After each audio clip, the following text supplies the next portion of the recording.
Amen. Praise God. Thank you, Sondra. Thank you, Sister Sondra. Praise God, no? Kamusta po mga kapatid? Welcome po sa lahat ng nandito sa platform ng ating Zoom. Teka lang, inaayos ko lang to. Ayan, okay, praise God. So, today is first week ng March. Wow, no? Ang bilis ng panahon, no? Pasalamatan din natin ang ating Panginoon sa buhay ng ating mga kapatid, sa lahat po ng mga nagturo ng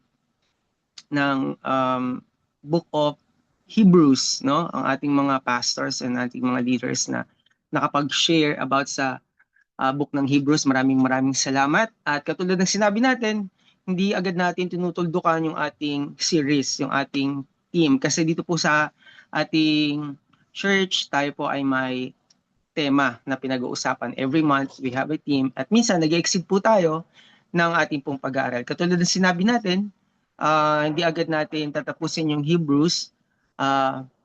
Hayaan natin na i-marinate pa rin natin yung aklat ng Hebrew sa ating mga puso. Amen? So, dahil doon, I'm going to share again, no, yung kung ano yung mga nasa heart ng ano na binigay ni Lord sa akin, no, this na-confuse tuloy ako doon sa ano, nabasa ko eh. Maraming salamat, si Sondra. Birthday ko na nga pala, no? Praise God. So, okay, magkalala, hindi natin to i-ere, hindi natin siya naka-record siya sa atin lang na nandito. Welcome nga pala yung mga bagong pasok, no? Yung mga kasama natin na nandito. Teka lang muna, ha? Oo, si Brother John. Teka lang, ha? Ang pangalan niya? Welcome ka, kapatid. Si John Michael. Yan. So, okay, tuloy-tuloy tayo. At pag-uusapan natin ngayon ay about pa rin sa Hebrews. Ito ay bibigyan natin ng title na How to Combat Unbelief or The Antidote for Unbelief. Kasi sa time natin ngayon, hindi natin maiwasan na, na pumasok yung doubt, yung unbelief, fear, worry, anxiety, and everything hanggang sa mawala na tayo sa focus o doon sa pinapagawa sa atin ng Panginoon. At sinagot niya ng Hebrews. Okay? So, for some, itong i-share ko po ay review, and for some naman, I believe na nire-remind tayo ni Lord. Katulad ko, nire-remind ako ni Lord na gawin ko pala dapat to araw-araw. Kasi everyday, merong challenges, andyan yung mga, uh, alam mo naman, yung enemy, no? They will try to pull you down, suppress the calling of God, stop you kung ano yung pinapagawa ng Lord sa buhay mo. Okay? So, tuloy-tuloy po tayo. Kung meron po kayong mga Biblia, hayaan niyo po ako na basahin sa inyo ang aklat ng Hebrew chapter 3. Sa ano lang to, ilang mga verses lang to at babasahin ko sa wikang Tagalog. Okay? Sabi dito, mga hinirang na kapatid at kasama sa pagkatawag ng Diyos, alalahanin ninyo si Jesus ang sugo ng Diyos at ang pinakapunong pari ng ating pananampalataya. So, sabi ng author, and which I believe si Paul, siya yung nagsulat ng Hebrew, nire-remind niya tayo na alalahanin natin, no, si Jesus. No? Bakit kaya gano'n? No? Kasi yung tao talaga ay minsan talaga nakakalimot, 'di ba? At ang alam naman natin, ang antidote ng yung makalimutan natin isang bagay is yung may magpaalala sa atin.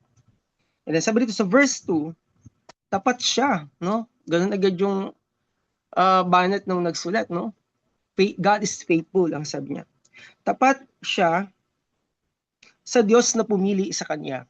Tulad ni Moses na naging tapat sa buong sambahayan ng Diyos. Kung ang nagtayo ng bahay ay mas marangal kaysa sa bahay, gayon din naman, lalong marangal si Jesus kaysa kay Moses. Bawat bahay may tagapagtayo, ngunit ang Diyos lamang ang nagtayo ng lahat ng bagay. Si Moses ay isang tapat bilang isang lingkod sa buong sambahayan ng Diyos upang magpatotoo sa mga bagay na ihahayag sa mga darating na panahon. Sumagot Subalit, si Jesus ay tapat bilang anak na namumuno sa sambahayan ng Diyos at tayo ang kanyang sambahayan. Wow! Kung matibay ang ating pag-asa at hindi natin ito kinahihiya. Verse 7, kaya tulad ng sinasabi ng Espiritu Santo, kapag ngayon ang tinig ng Diyos ay narinig ninyo, huwag patigasin ang inyong mga puso tulad noong maghimagsik ang inyong mga ninuno doon sa ilang nang subukin nila ako. Ako ay tinuks Ako ay tinuksot doon ay sinubok ng inyong mga magulang. Bagamat nakita niya ang mga ginawa ko sa loob ng 40 taon. Can you imagine that? Na-experience ng Israel, yung kamay ng Diyos, yung kapangyarihan ng Diyos, yung katapatan ng Panginoon for 40 years. And yet, they tested God. Verse 10, kaya't napuot ako sa kanila at sinabi ko, lagi silang lumalayo sa akin. Ang mga utos ko'y ayaw nilang sundin. At sa galit ko, ako ay sumumpang hindi nila kakampin ang kapahingahan sa aking ipinangakong lupain. Mga kapatid, ingatan ninyong huwag magkaroon ng sino man sa inyo ng pusong masama at walang pananampalataya na siyang maglalayo sa inyo sa Diyos na buhay. Sa halip, magpaalalahanan kayo araw-araw habang ang panahon ay matatawag pang ngayon upang walang sino mang upang sino mang walang madaya sa inyo ng kasalanan at sa gayoy maging matigas ang puso sapagkat tayong lahat ay kasama ni Kristo sa gawain kung mananatiling matatag hanggang sa wakas ang ating pananalig na ating ipinakita noong tayo'y unang sumampalataya. Ito nga ang sinasabi sa kasulatan.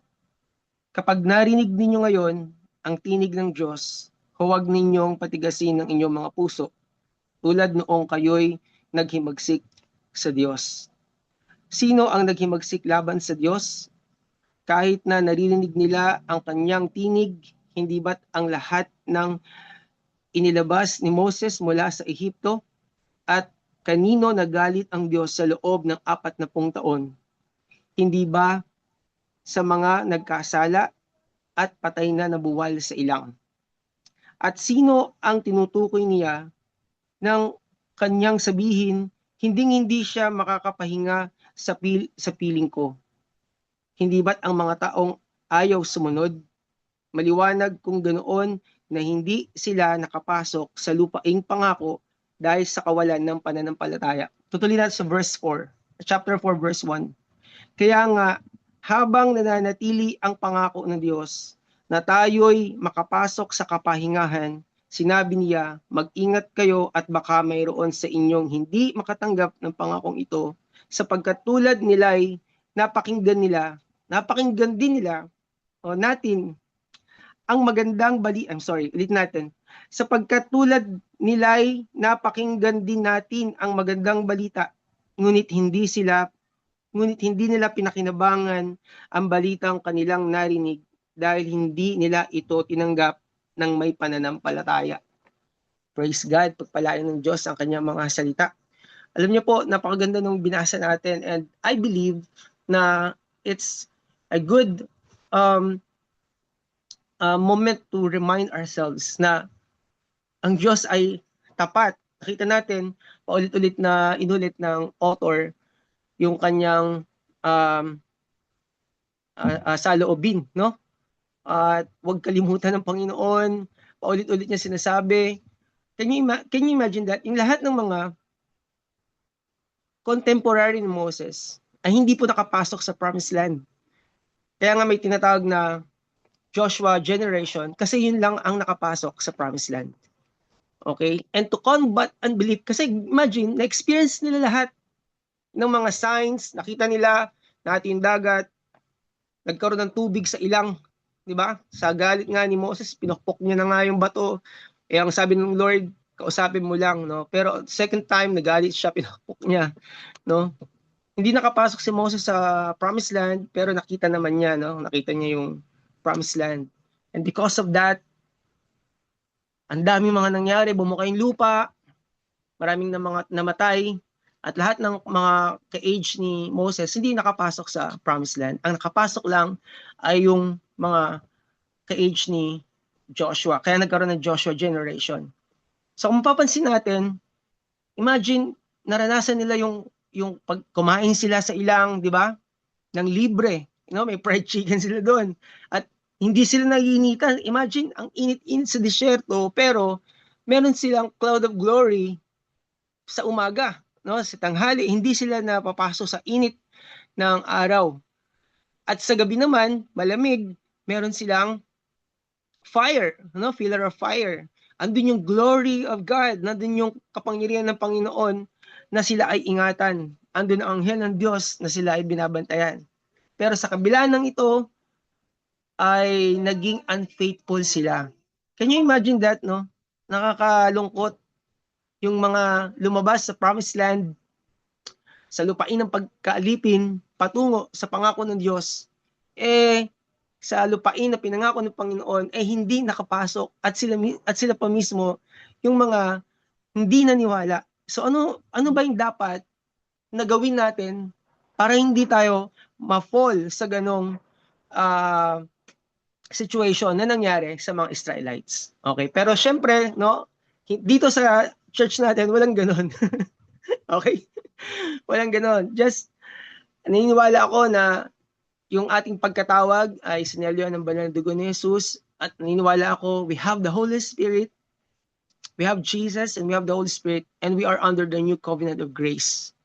Yung yung yung covenant ni God sa Old Testament is how God is how the Lord deals with them. No, dinidil niya yung kanyang tao, ang kanyang bayan, kung saan covenant siya nandoon.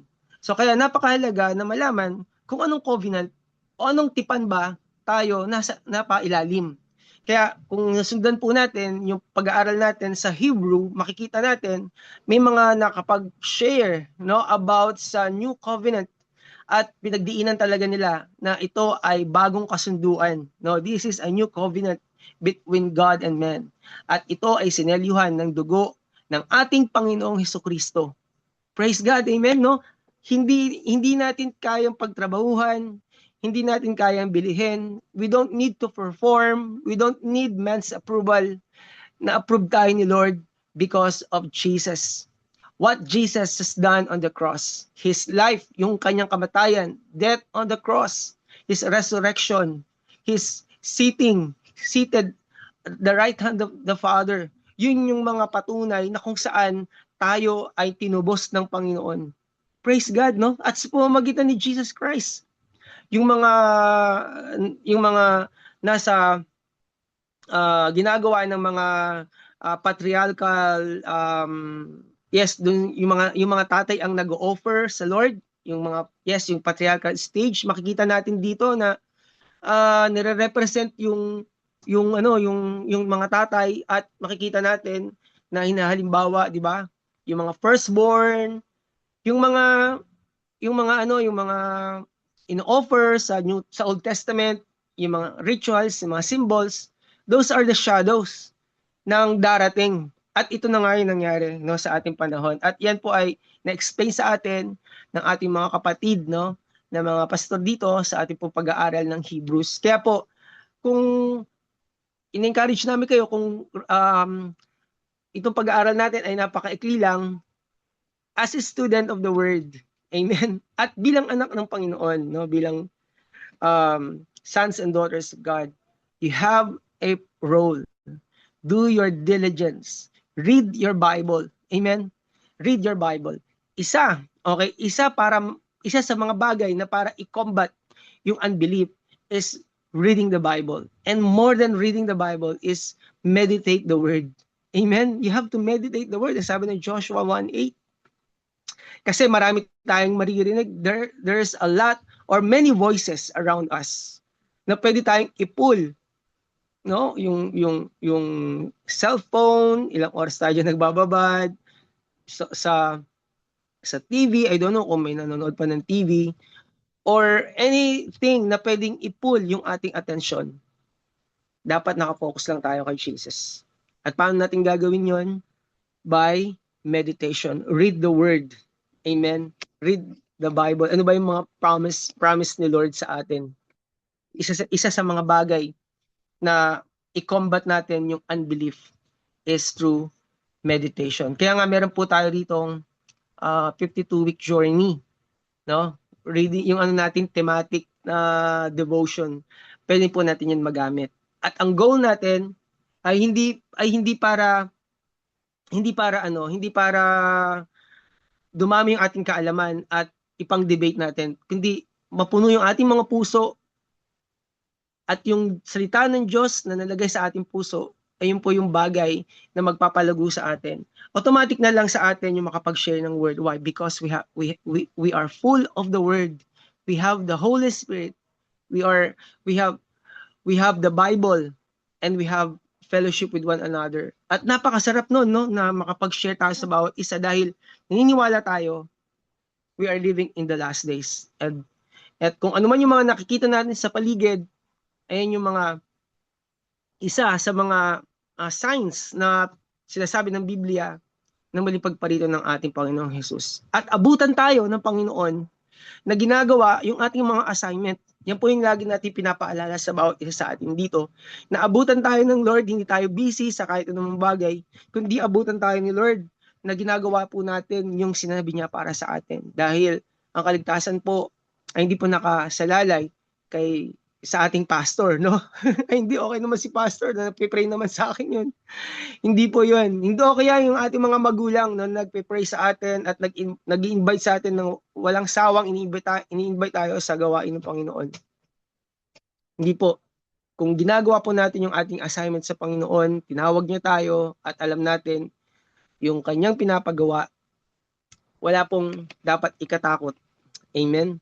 So, ano pa para i-combat yung unbelief? Makikita natin yung Israel, di ba? Katulad sinabi natin, grabe sila mag-complain, ang dami nilang mga excuses, griping, complaining, no? Ayan naman si Moses, yung leader natin na yan, di ba? O di na marunong magsalita. Di ba? Nagkaroon pa ng discussion, no? Conflict between sa magkakapatid, no? Kay Sarah, kay Aaron, and kay Moses, no? Ikaw na lang magsalita, sabi ni Moses. So yung mga yung ganung mga excuses, complain, sabi ni God dito sa binasa natin, hindi sila makakapasok sa lupain na ipinaghanda ko sa kanila. They cannot enter my rest. Dahil puro sila reklamo, puro unbelief. Teka, basahin natin 'yon. Sabi sa chapter 3 verse I believe 19. Sabi dito, so we see that they could not enter in because of unbelief.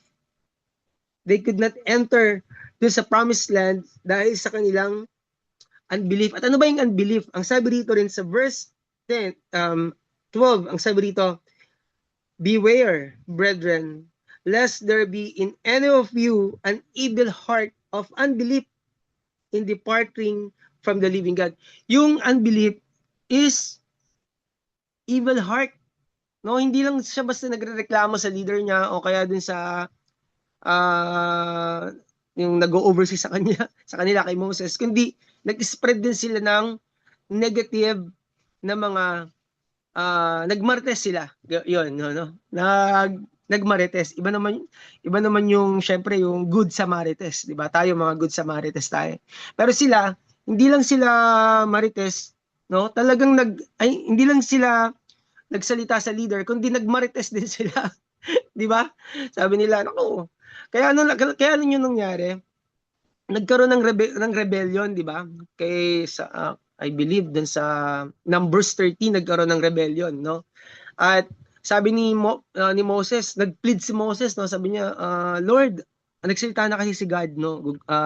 Sa katigasan ng mga ulo ng mga taon to, Numbers 13, basahin nila, and 14, nagalit si Lord, no? Doon sa tent of glory, nagpakita siya, yung glory niya, kinausap niya si Moses, sabi niya, I'm about to destroy these people, etc., etc. Tapos nakipag-bargain or nag-pray, no? Si Moses, on behalf of these people, nag-intercede siya. Ang sabi niya, pag dinestroy mo tong mga to, ano sasabihin ng mga nandyan, di ba, sa paligid?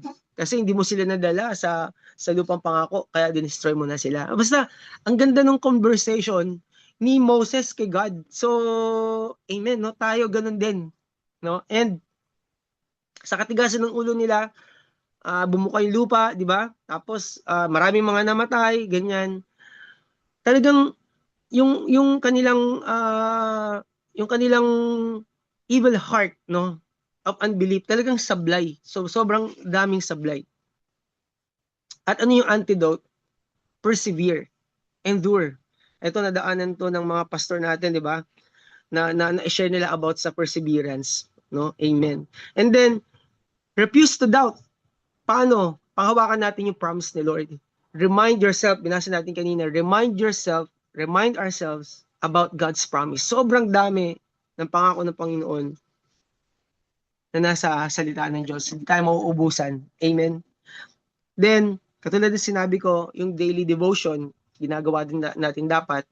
At yung ating Bible reading, kung hindi man tayo makapag-Bible reading o makapag-devotion, ulitin natin, there's no condemnation. Okay, balik lang tayo doon sa ating facing at wag natin ko-condemn yung sarili natin. The moment that you condemn yourself is the moment that you lose your battle. Why? Because the enemy is working through condemnation. Napansin niyo ba yan? Kapag may condemnation, shame, and guilt, dyan nag-ooperate yung enemy. Tama? But ano ba ginagawa ni Lord? Doon sa binasa natin sa Hebrews, doon sa cross, nilapit tayo ng Diyos. In-expose niya tayo, hindi para ipahiya, kundi in-expose niya tayo doon sa kanyang pagmamahal. Amen? Kaya itong Hebrews, pinakita dito yung new creation man. 'Di ba? Tayo ay bago nang nilalang, sabi doon sa ano ba 'yun? Chapter 8 ba 'yun? Chapter 9 ng Hebrews, 'di ba?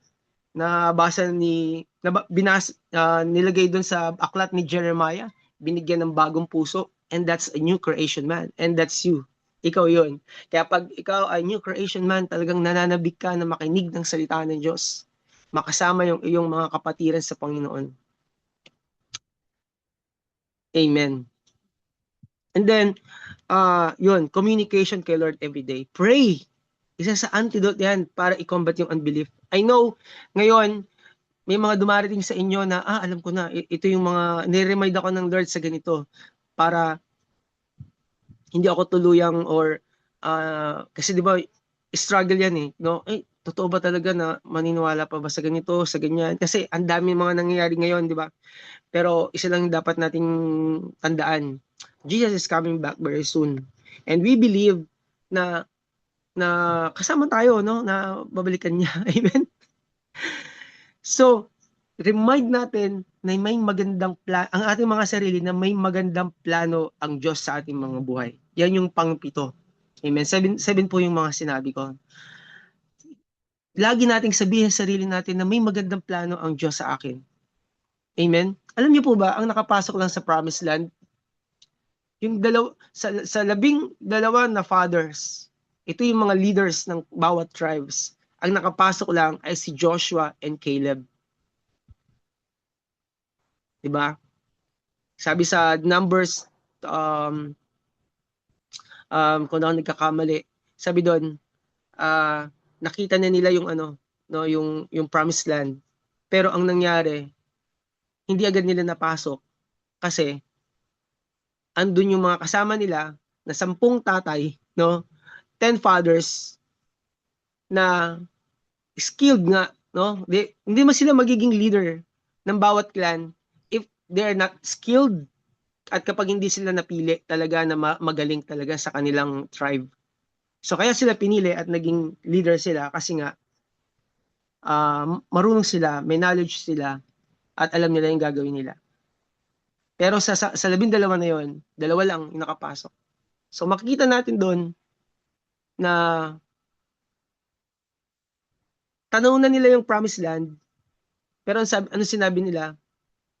Nung pagpasok nila doon, inispaya nila yung land, ano sabi nila? Totoo nga, yung sinabi ng Diyos. Totoo nga yung sinabi mo. na magaganda din yung mga muog, maganda yung mga gusali, mag-fertile yung ground, magaganda yung mga fruits doon, yung mga bunga doon, magaganda yung wall. Pero may giants doon. No, puro sila reklamo, puro sila doubt, unbelief. Pinangako na nga ng Lord sa kanila yon, na gagawin nila. Amen. So remind natin yung sarili natin na may pinangako sa akin ng Diyos. At paano ma-renew yung mind ko sa pamamagitan ng Word of God. No? Let's marinate our mind with God's Word. Kapag may mga unbelief or doubt na pumapasok sa isip natin, nadidepress tayo. At naiisip natin na baka hindi naman mangyari to o wag na lang, di ba? Pero ito yung pinangako na sa atin. May call tayo to persevere, endure. Di ba? Merong sinet na mga man of God sa Hebrews 12. Hebrews 11, makikita natin doon na sila mismo talagang they obtain, they dominate, they rule in their time. So ito na yung season natin, no? At napakaganda kasi in every season, si God nagpapakilala. In your 20s, in your 30s, in your 40s, in your 50s, no, in your 60s, in your 70s, hindi pa tapos sa atin ng Panginoon, kaya nga nandito pa tayo di ba? So, I'm going to 50 na pala. Wow, my goodness, parang kailan lang, no? I'm 50 years old na pala. Ang lapit na, March 10. Salamat sa lahat po ng mga bumati. March 10, no? Imagine, no? And I believe, in this season, no, of 50s, no, sa akin, sa sarili ko, niniwala ako na may gagawin si Lord sa akin. At nung nagme-meditate nga ako ng about 50s, kaya sa lahat ng mga 50s dito, no, na 50han dito, naniniwala tayo na may papagawa sa atin ang Panginoon at marireceive natin. Di ba? Basahin natin yung 50-year jubilee, etc. Ang dami na kapag kiling natin, mangyayari sa buhay natin. So God is faithful. Kaya kung may mga bagay na gagawin yung enemy para alisin tayo sa ating calling, hindi yun mangyayari. Di ba? Kaya, to combat unbelief, ulitin ko, listen to anointed word. Sit under the anointed preaching of the Word of God. Hindi yung i-condemn ka, ipo-pull down ka. Hindi ko sinasabing, I'm not tolerating sin, okay? I'm not condoning sin na gawin mo yung kasalanan. No, I'm not saying that. Pero kung i-condemn ka, i-guilt trip ka, hindi sa Lord yun, okay? I believe it's not from God. Okay, refuse to doubt. 2, persevere, endure. 3, 4, daily devotion. 5, pray every day. 6, remind yourself about God's promise. And 7, about God's plan. No? Pangako ang Panginoon at may plano ang Diyos. Ang sarap. No? Praise God. So, kaya sa bawat isa sa atin na nandito, naniniwala ako na kung ano man yung mga challenges natin, kung ano man yung mga problema na kinakaharap natin ngayon o anumang circumstances sa buhay natin, grabe, tignan natin yung mga nagtagumpay sa aklat ng Hebrews. Amen. Na-reject nila, nalabanan nila yung anxiety, nalabanan nila yung complaining, nalabanan nila yung excuses, nalabanan nila yung doubt o yung unbelief, nalabanan nila. Bakit? Kasi when you say unbelief, hindi naman yung not believing not believing into the word of God, no? Hindi ako naniniwala dito sa I mean, pag sinabing unbelief, hindi dahil sa hindi ka naniniwala sa mga bagay-bagay, di ba? Kasi pag sinabi nating unbelief, maaring hindi ka naniniwala sa salita o sa promise ni Lord, pero naniniwala ka sa ibang bagay. Ibig sabihin, unbelief is believing. Di ba? Something, pero hindi word of God. Yun yung nangyari sa Israel. No, mas pinaniwalaan nila yung ability nila at sinasabi naman nasa paligid nila kasi very strong yung temptation habang sila ay naglalakbay going to promised land. Napakalakas ng temptation kasi yung I believe it's 6 million or 3.5 million na mga lalaki or sabi natin times to 6 million. Makikita natin doon papunta sila sa promised land At makikita natin sa dami nun, no? At si Moses, no, isang leader. Can you imagine that, no? Talagang minister niya bawat isa 'yon. Naku, talaga namang ewan ko lang, no? Kung hindi ka talaga pinahiran ng langis ng Panginoon o wala kang pagkatawag, baka hindi mo magawa 'yon. Pero since tinawag siya ng Panginoon para ilabas yung bayan ng Diyos sa lupain ng pagkaalipin at dalhin doon sa promised land, nagawa ni Moses yung calling niya. Amen? Kaya tayo, na nandito, naniniwala ako na tinawag tayo ng Panginoon at may calling tayo. At wag nating maliitin yung calling na yun. Wag nating sabihin na tapos na sa akin ng Panginoon, hindi na ako makakabalik sa paglilingkod. Don't ever condemn yourself. It's a lie. Tandaan natin, ang enemy, lahat ng mga sinasabi niya sa atin ay kasinungalingan. Kahit pagmukain pa niyang maganda sa paningin mo, pero kapag wala sa kalooban ng Diyos, it's a lie. Ang labanan natin ay sa mind, di ba? It's a warfare. It's a battle of, it's between lie and truth. Battle between truth and lies ng enemy. Kaya kung may sasabihin sa yung enemy na madedetect mo naman agad na hindi talaga siya sa Panginoon, you have to refuse. You have to reject. You have to rebuke those things na hindi binigay sa iyo ng Panginoon. At alam mo na hindi sinasabi ng Diyos para sa iyo. Kaya tayo na mga nandito, always remind yourself, di ba? Katulad ng lesson na sabi natin, na binasa natin dito, grabe pala ang heart ng Panginoon. Di ba? Sa Deuteronomy makikita natin na ang Israel, parang halimbawa niya ng isang tatay na yung anak kalong-kalong niya, di ba? Ganun ang ating tatay sa langit. Kinakalong niya tayo para dalhin tayo doon sa magandang lugar, 'di ba? Kinakalong niya tayo para dalhin tayo doon sa safe na lugar. Ganun din yung ginawa ni God sa Israel. Sabi ng Bible, 'di ba? Dinala niya na parang anak at para dalhin doon sa promised land. So, wow, ang sarap, no? Ganun yung tatay natin sa langit na mahal tayo at alam natin na hindi tayo pababayaan. Amen. So, yun po yung gusto kong iwanan sa inyo sa aklat ng Hebrews, at naniniwala ako na kung may mga bagay na inaatake tayo ng enemy sa isip natin, meron tayong salita ng Diyos. Amen. We have the Holy Spirit. We can do worship. Hindi natin pwedeng i-back si Lord, no? We can pray. Pwede tayong dumalo sa gawain ng Panginoon, face to face, or kahit dito namiministeran tayo ng Lord sa ating gawain sa online Zoom. Pwede ka makipag one-on-one as long na mag-grow ka. Amen. Gagawin ni Lord para sa iyo 'yon. Kaya dito sa atin, remind ko lang po kayo, always read your Bible and pray. No, worship, communicate with the Lord. Tandaan natin, wag tayong aalis doon sa atmosphere ng prayer. Amen? Lalo na nakikita natin yung mga sa panahon natin ngayon, 'di ba? Tandaan natin yung ating church ay laging nagpapaalala na nire-remind tayo ni Lord that we are living in the last days, at bilang church, tayo po ay papakasalan ng Panginoon, and we have to be ready. Dapat yung bride ni Lord ay ready. Amen. Bukod sa malinis, bukod sa pure, dapat laging handa tayo na, darating na ang Panginoon. Amen. At alam natin na kasama tayo doon sa kanyang pagbabalik. Amen. Tayo po ay manalangin sa Panginoon. Father God, maraming salamat po sa bawat isa na nandito sa amin.